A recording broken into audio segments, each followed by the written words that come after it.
Assalamualaikum warahmatullahi wabarakatuh.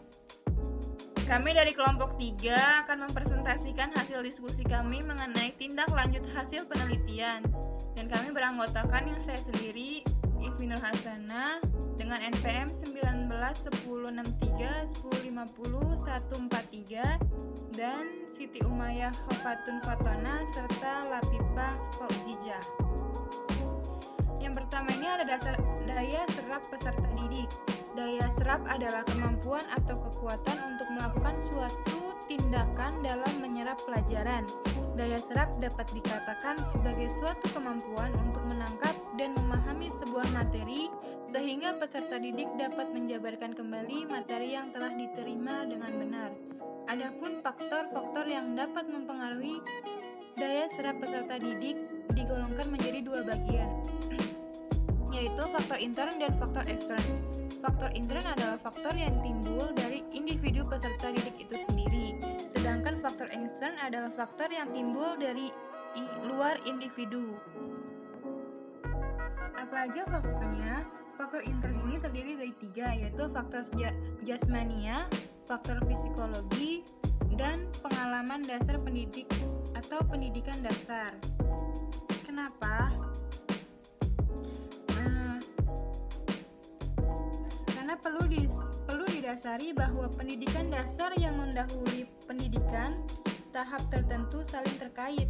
Meskipun secara umum keadaan jasmani seseorang itu baik, pasca indera mendukung keadaan psikis mulai dari perhatian, ingatan, pikiran dengan dilengkapi dengan motivasi. Namun pengalaman yang mendahulinya kurang memadai atau tidak mempunyai hubungan yang sejalan, maka aktivitas belajar akan membawa hasil yang kurang baik. Nah, faktor eksternnya yaitu ada 3, faktor keluarga, faktor sekolah, dan faktor masyarakat.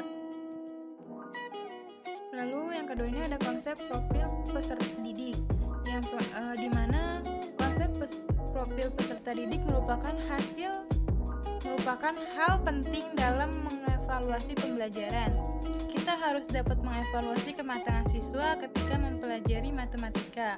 Profil siswa diperoleh setelah mengalami proses pembelajaran yang diawali dengan input, kemudian proses dan dikeluarkan adalah namanya output. Output inilah yang kita peroleh sebagai hasil pembinaan, pembimbingan, pengajaran, memberi pengajaran sehingga akhirnya terbentuk sebagai keluaran dari suatu satuan pendidikan. Keluaran atau produk atau output berbentuk profil dan karakter serta kejiwaan. Profil siswa mencangkup kondisi jasmani, kondisi watak tabiat, dan karakter serta kejiwaan. Mengevaluasi profil siswa berarti mengalami pengukuran dan penilaian tentang bagaimana keadaan sikap belajar matematika, termasuk kesiapan belajar matematika dari siswa seperti bakat belajar matematika.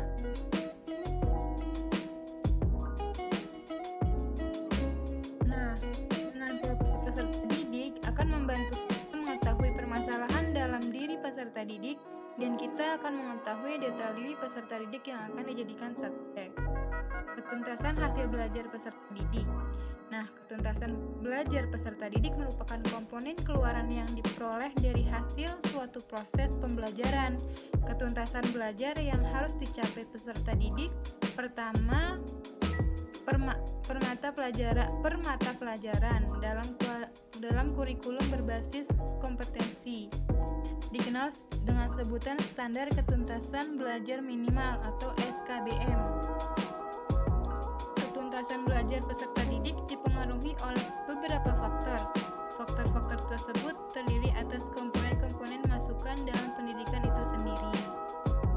Nah, mengevaluasi ketuntasan pembelajaran matematika yaitu kita dapat mengevaluasi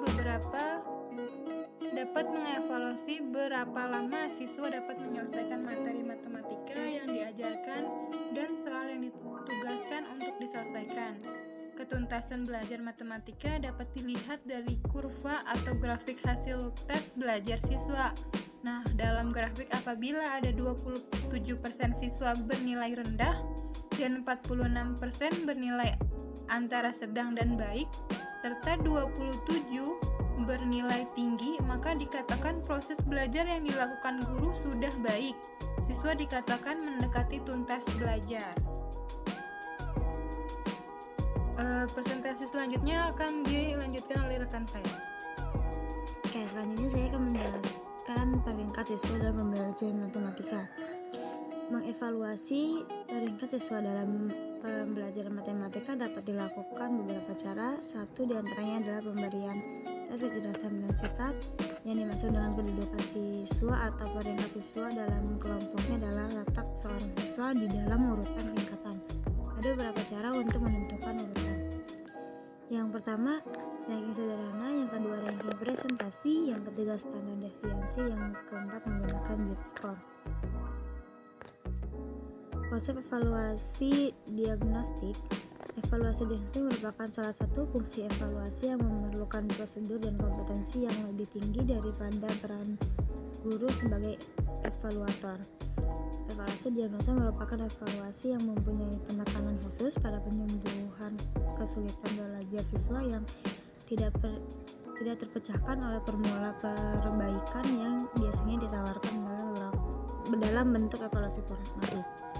Nah, jadi apa yang harus guru kuasai? Yang pertama itu guru perlu memahami prinsip-prinsip belajar dan penerapannya.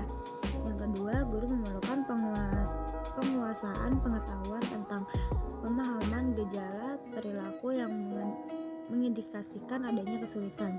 Yang ketiga, guru harus dapat menerapkan teknik diagnostik dan tindakan remedi yang sesuai dengan keadaan di kelas.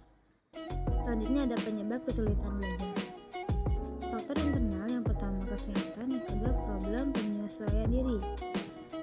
Selanjutnya ada faktor eksternal yaitu lingkungan, cara guru mengajar tidak baik, orang tua siswa dan masyarakat sekitar.